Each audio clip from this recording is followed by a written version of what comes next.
Okay, let us begin our metta meditation.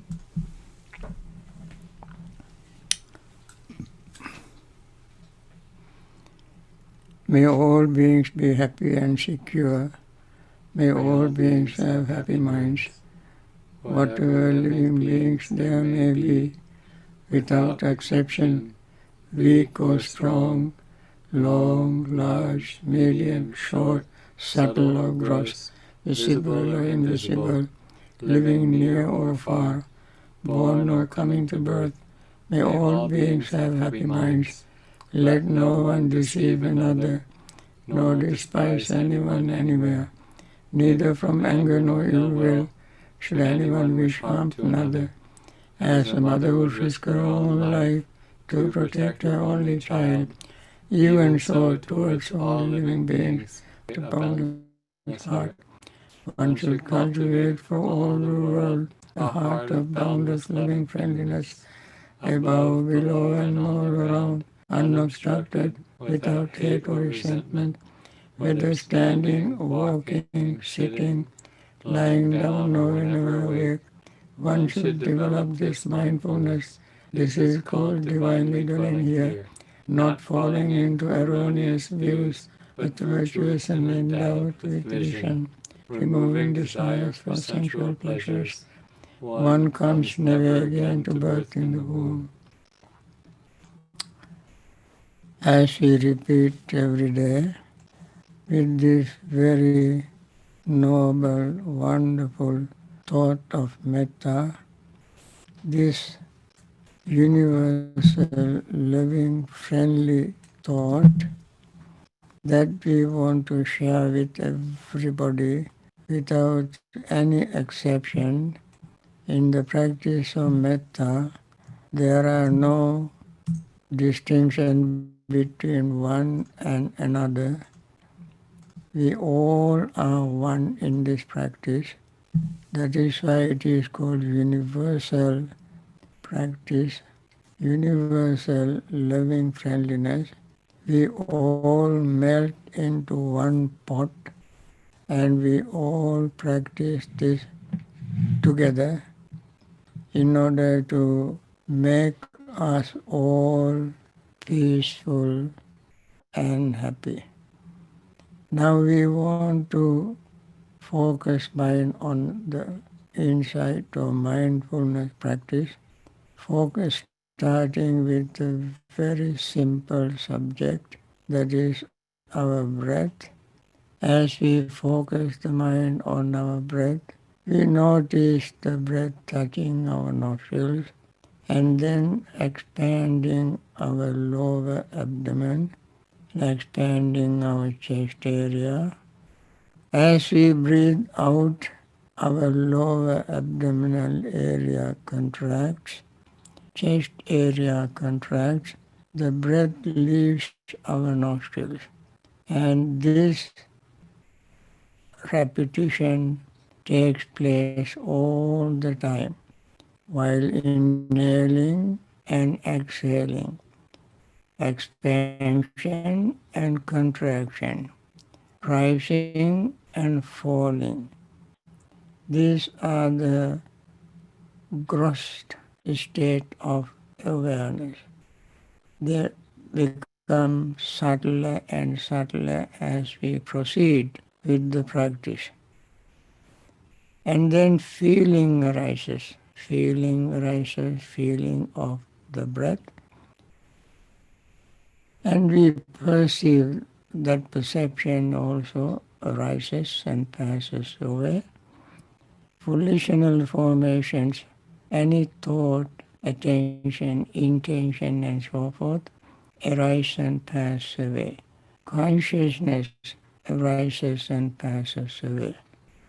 When we breathe in, the breath, feeling, perception, thought, and consciousness rise and fall. As we breathe out, again the breath, feeling, perception, thought, and consciousness rise and fall. All we see is rising and falling of these what we call aggregates. And then our minds don't try to hold on to anything. Holding on to anything is a futile wish aroused by our ignorance and greed. That temporarily fades away when we see this reality. And this greed is called sometimes hindrance. That fades away, subsides, at least during this practice. Then our resentment or anger fades away because the body relaxes, mind relaxes, breath relaxes, everything is relaxed. And this is a very natural thing that happens. When everything is relaxed, metta feeling arises. And then our restlessness and worry fades away because when metta also arouses our compassion for all suffering beings. We know that there are billions of suffering beings. Many of them are in intensive suffering these days.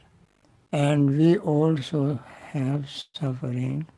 When we see suffering, compassion arises. Then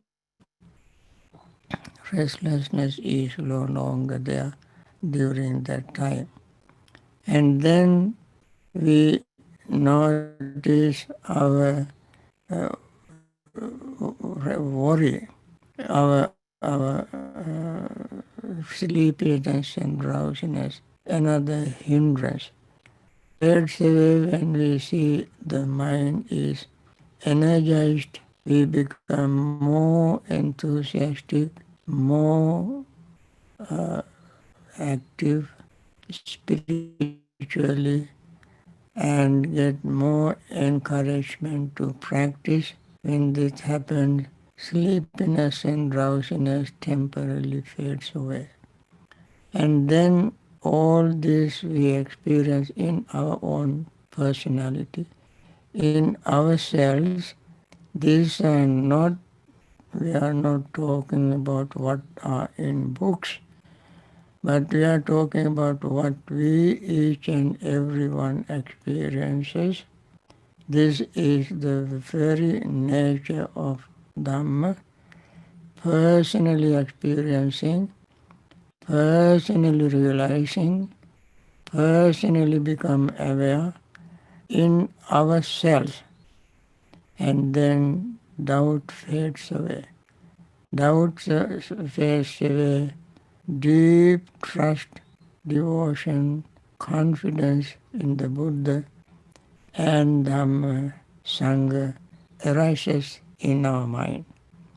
This makes us full of joy, and joy makes mind and body even more calm, relaxed and peaceful, and this leads to happiness. Happiness is sort of fulfillment of our expectations.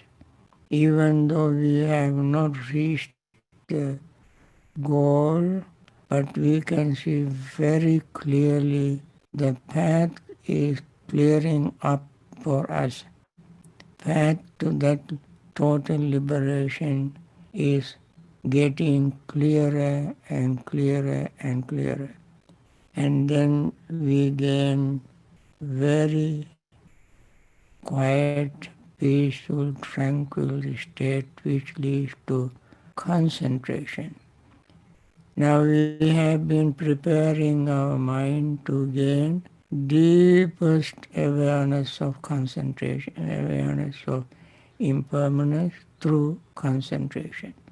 When we gain concentration, we can see every tiny little minute thing, whatever name we may use, atoms, subatomic particles, molecules, and so forth. In the concentrated state of mind, these things become very clear. There are no words, no concepts, no ideas, but pure awareness of this impermanent nature that we all personally experience, and with this let us continue our practice.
dukkha pattaca nidukkha, bhaya pattaca nibhaya, soka pattaca nisoka, hontu sabbe pipanino. May the suffering be free from suffering. May the fear-struck be free from fear. May the grieving be free from grief. So too may all beings be. With this very noble wish of metta, let us begin our next part of this morning session, answering questions. Brian will read the question. I try to answer them. Sure, Bante. Bante, when you often suggest to see everything as impermanent, it sometimes raises the subtle notion that there is a thing that is impermanent that a person is here to see. How to avoid this trap? And could you please explain it as if to a third grader? Impermanence, we, when we very honestly, sincerely, directly focus the mind on what is happening in us, all we see is rising and falling, including the person you call a person. That person also is rising and falling. What do you call a person? Is there any person, one single being? Only there is a concept of solidity, ghana sanya. This is very deeply rooted in our mind from time immemorial. Therefore, we think, it is just a thinking, we think that there is a person. When everything is changing without leaving a trace behind, how can there be a person unchanged, permanent in these aggregates? So, conventionally, we call all of us persons. It is a collection of forms, feelings, perceptions, thought, and consciousness. And each of them has many particles. The form, for instance, if you learn physics, chemistry, biology, and you will study science, and you will see with your very powerful microscope, you learn to see focusing any part of your body, inside or outside. If there are many ways these days these scientists have developed to see things exactly as they are. If you use such a very powerful magnifying microscope and focus you there, your eyes are changing. If you have a way to look at your eyes, you see eyes are changing at a very high speed. Ears, nose, tongue, body and mind changing at a very high speed. Similarly, the body is changing at very high speed. So eventually you just notice uh, countless activities, movements motions, not any permanent particular entity.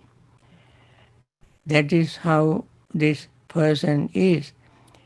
And also this person notices whatever the person experiencing is. For instance, feeling is a combination of various things.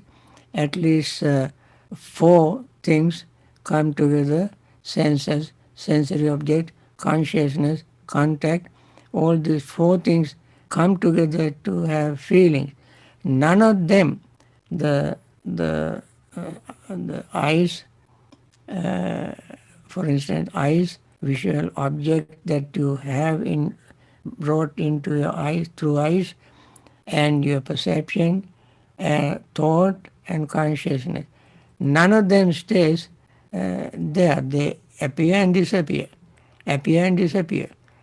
Physical as well as mental. They appear and disappear. What we call mentality and materiality. We mentioned what mentality are. Mentalities are mentality factors. We also learned what materiality factors are in our previous lessons many time days ago, and I don't have to repeat them again and again. So they all are in a state of flux. In that you cannot find a person. Now this is very mind-boggling realization of the Buddha, and therefore you may not have that kind of wisdom or insight or vision as the Buddha had, but we can at least look at ourselves in this way. Then we will see that there is not one single iota, any cell in our body, in any moment of our mind, any thought waves, sound waves, and so forth, none of them stays even the same for even for two consecutive moments. And this continuous flux, motion, movement is not in books. Books cannot explain everything. Teachers, lectures, and so forth, they cannot explain all these things.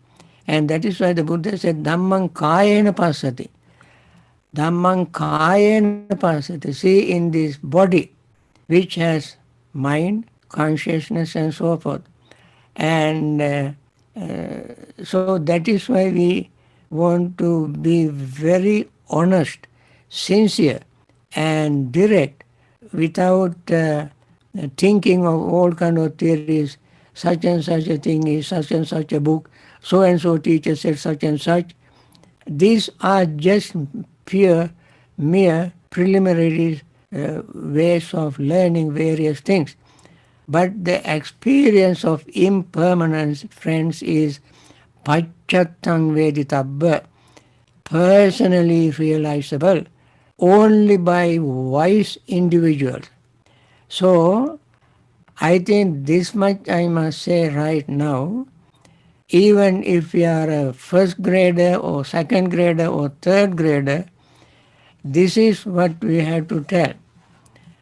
That as if you are a third grader, you may have started some kind of science. I don't know your education system. I have never gone through those things, but I have been meditating for many years. And from my personal experience, here I use the word person, here I use I, also in conventional sense, knowingly that definitely I don't have I, definitely I don't have anything permanent in me. I know that personally, and from that personal experience I tell you, when you come to certain level of meditation, you definitely will see these things. Until then, I think this much you keep in mind. keep in mind that everything is in a state of flux, rising, falling, rising, falling, rising, falling. There is no present existing moment. Existing moment also is moving moment, changing moment, altering moment, flux in a state of flux. And this you will realize from your own personal meditational experience. You have to think to let go of your uh, personal, permanent, what you call thought of permanency. You have to let go. I think this much I have to say in answering to your question. Sadhu. Dear Bhante, can multiple types of consciousness exist at the same time? No, consciousness, that is the thing. Consciousness does not, multiple consciousness cannot arise at the same time. Even the consciousness is, and Buddha said the mind changes so fast that he even could not give an example. We, since we are not enlightened, we ordinary folks brings all kind of similes, examples, parables to point out, to illustrate how fast mind changes. Therefore, Buddha said it is it is not even possible to give a simile to show how fast mind changes. In such a fast changing mental state or mind, can consciousness remain the same, exist, or more than one consciousness rise at the same time? It is impossible. So consciousness arises so quickly and disappears so quickly that you may think that same consciousness, like Venerable Sati in the time of the Buddha said, or some other people think that consciousness is the same, flowing from this moment to next moment and so on. It is not. You never find two consciousnesses in one moment. Never. Okay? So, just to elaborate, the person wrote, as an example, if someone is sitting on a comfortable chair, watching TV, and eating some pineapples, and a thought appears that he or she needs to send an email, does consciousness jump from one to the other even at the present moment? And I think what they mean is they have body consciousness that they're in a comfortable chair, eye consciousness that they're watching television, ear consciousness because they're listening to the story, nose consciousness because they smell the pineapple, taste consciousness because they taste the pineapple, and then mind consciousness because the thought came to them that they need to send an email. You see, this is the very crude example of how you cannot find eye consciousness. Uh, you, it appears so quickly and so disappears so quickly. Before you think of eye consciousness, it appears and disappears. Very deep example Buddha gave. I don't think I even try to explain that to anybody now. That is called Kalakarama Sutta. It just came to my mind. Kalakarama Sutta, Buddha explained the speed. He did not use the word speed. He did not say there how quickly mind changes. But if somebody has time to read that discourse in Anguttara Nikaya, I don't have time to explain now. There Buddha mentioned that he even cannot tell that he saw or he did not see. He perceived or he did not perceive. Because that quickly things change. In such a quickly changing mind moment, how can you say eye consciousness arises, ear consciousness arises, tongue consciousness and so forth, what do you go, pineapple smell consciousness, nose, all these things. We say these words in order to explain what consciousness is. We learn from books, from teachers, and so forth. But in practice, uh, these consciousnesses arise and pass away so quickly, none of them you can pinpoint to say, now I'm having eye consciousness. Before you finish that sentence, trillions of eye consciousness have arisen and passed away because it happens so quickly. So when you sit in comfortable chair and doing all things, you are, you are in a, you may think, which consciousness do I have now? When you think it, trillions of consciousness arisen and passed away. How can you pick one? You just have to believe the Buddha's teaching, or you have to gain this experience through your meditation. There is no other. Either you believe what Buddha taught us, or you experience it in your own meditational experience, meditation. Deep, concentrated meditation with deep mindfulness. These two must go together to have this understanding. Okay? Thank you, Bhante. With regard to the three uh, mental defilements of greed, hatred, and delusion, what exactly did the Buddha mean by delusion? Delusion is the way people think permanent, impermanent things, they see permanent. Unsatisfactoriness, they think satisfactory. And asubha, Not unattractive things, they think attractive. Non-self, they think as there is a self. And they don't know anything about dependent origination.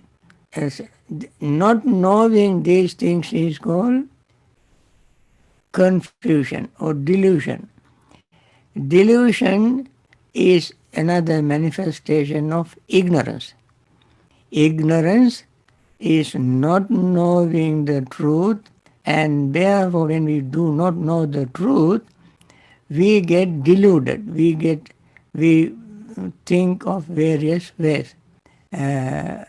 When we see something, immediately we might think, oh, this is something permanent. I can have the same thing today and tomorrow and day after, and this person is permanent, this feeling is permanent, and so forth. People call their eternal love. And they say, what God put together, no man put asunder. These are very flowery words. But when we see the truth, when we gain insight, understanding, wisdom, we will see these are beautiful conventional way of talking, but this and that is called delusion. Not seeing the truth exactly as it is ignorance. When we have ignorance, all sort of deluded state arises, like impermanence as permanent, unsatisfactoriness as satisfactoriness, and so on. That is called delusion. The different parts of ignorance we can find in these examples. And they are called delusion. Thank you, Bhante. Hmm? This question is in regards to Kula Sanata Sutta. Chula Sunyata Sutta. Chula Sunnata. Yeah. Yeah. Thanks. Can perception of emptiness be practiced when not in wilderness? For example, when in a secluded meditation space in a building. In a secluded state in the building, Can perception of emptiness be practiced when one is not in the wilderness? not in the worldliness or wilderness? Wilderness. Huh? Wilderness. Wilderness. Yeah. In a forest and so forth. Like a forest, yeah. Yeah. Sunyata, yes. Definitely. In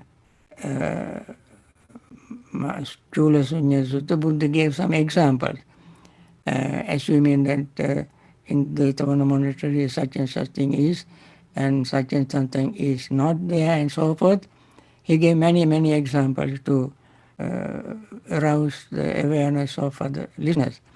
But in ultimate sense, sunyata is, you can see, experience it in a deep meditated state. Not having any permanent self is sunyata. Not having greed is sunyata. Not having hatred is sunyata. Not having delusion is sunyata. That means you see that greed, hatred, delusion do not exist anymore. There is particularly no any thing called self.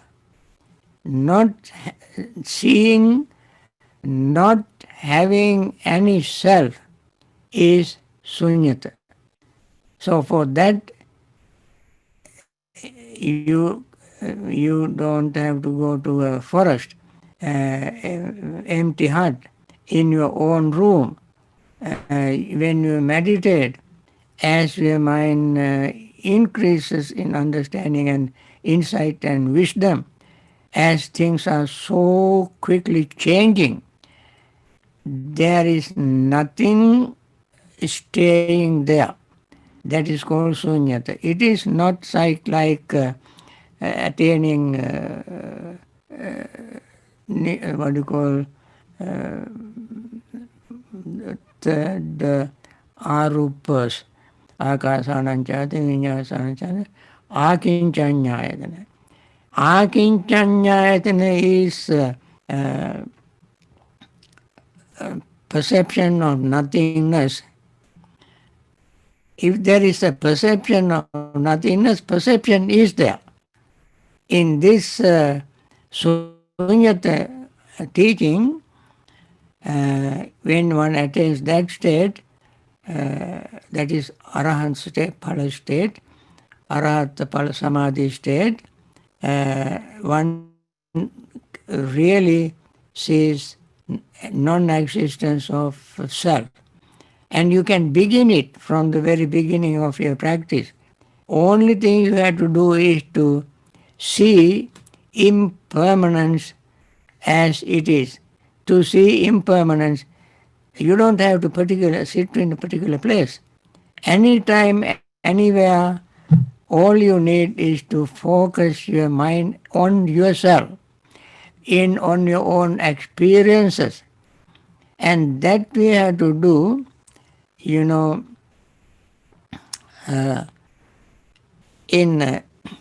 Mahasatipatthana Sutta, Buddha gave from 7 years to 7 days to attain either full enlightenment or anagami state. Then what do you call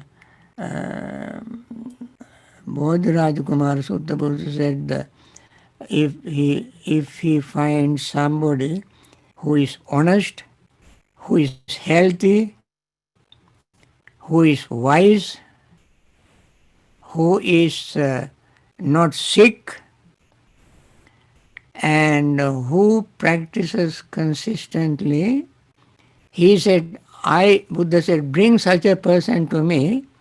I instruct him in the morning, in the evening he will attain enlightenment. I instruct him in the evening, he will attain enlightenment the next morning. Then in Anguttara Nikaya there is another discourse called Marana Sati Sutta. In that Buddha asked bhikkhus, do you practice Marana Sati, mindfulness of death? They said various things. Then only some said, if I live so long, I will practice Maranasati and attain enlightenment, so forth.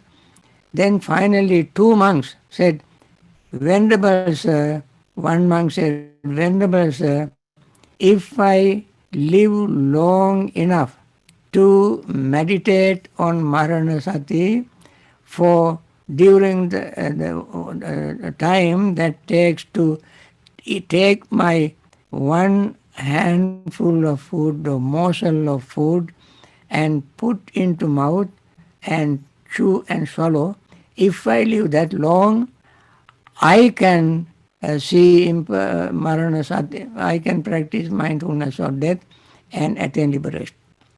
And then the last monk said, Venerable Sir, if I live long enough to take one inhaling and exhaling, take one inhaling and exhaling, during that time, Venerable Sir, I see Maranasati and attain enlightenment. So Buddha praised those two monks. So you can see how quickly impermanence how quick impermanence is. In one breath, in one inhaling, you can see rising, falling, and rising and falling. Rising, falling, and rising, falling. Just like in Mahasatipatthana Sutta and so forth, Buddha said, Samudaya Dhammanupassiva Kayasmi Virati, Vaya Dhammanupassiva Kayasmi Virati, Samudaya Vaya Dhammanupassiva Kayasmi Virati. One who sees rising of the body, that goes with the feeling, mind and mental objects and so on. I take only one of them, one of the four. Rising of breath, falling of breath, and then rising and falling. That means in between rising and falling, there is an alteration. Alteration. This is called lakkhana, characteristic of sankhara. Sankhara, Buddha said in Samyutta Nikaya, Teenimani bhikkhave sankatasa sankata lakkanani, katamani teene, uppado panyayati, vayo panyayati, titassa anyatattang panyayati. Rising is discernible, falling is discernible, and alteration of what exists is discernible. That means what we call exist does simply not mean something static. Exist also is existing while changing. Altering it exists. Changing it exists. What exists is changes, altering. Even within that tiny little moment, you can see rising and falling. And therefore, the emptiness you can see in this personal experience even in one breath, let alone others. Therefore, friends, this is a very important message of the supremely enlightened Buddha. Nobody can give this to us.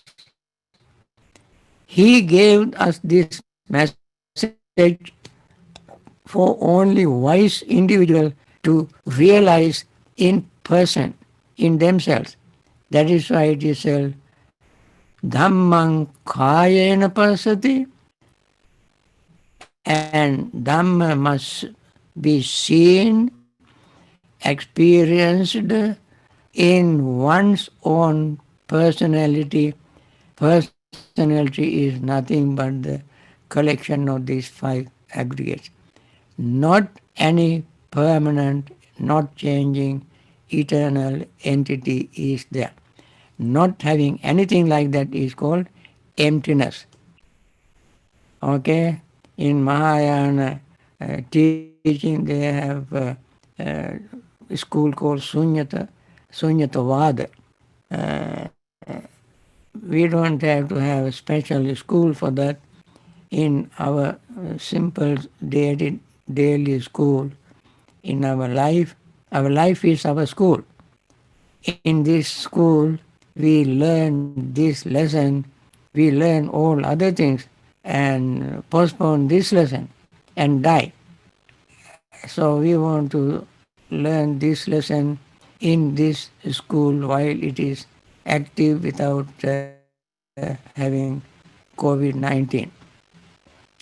So friends, I'm going to end this session this morning, and thank you very much for participating. And we want to wish those who are in pain and suffering due to this disease, we want to wish them to recover as quickly as possible and come to normal, regular health and live long in good health and practice Dhamma and finally attain liberation. There are many people who have lost their relatives and friends and still mourning, grieving. We want to wish them also to be very free from this very quickly and especially learn the Dhamma through the practice of Dhamma, learning Dhamma, they will be able to overcome their grief. And there are many wonderful doctors, nurses in hospital staffs taking care of these sick people. May they continue their wonderful selfless service, dedicated service, and live long in good health. There are some people who are financially supporting all these people with out of compassion, with lot of generosity. May they live long in good health to continue their wonderful service. And there are many leaders in the world who are trying to curb this and reduce this virus out of compassion and with understanding. They do that. There are other leaders, as I mentioned, they do their best in their own way, thinking that they are helping, and I don't know how much they help, but we want to wish them to be wiser, understanding, compassionate, to make right decision, wise decision to help these people and get them back to normal health. Thank you for participating in this. Please don't get discouraged. Don't give yourself excuses not to attend this wonderful practice. Later on, you will see how much you missed. This is a golden opportunity for us to practice together and gain some insight. And thank you.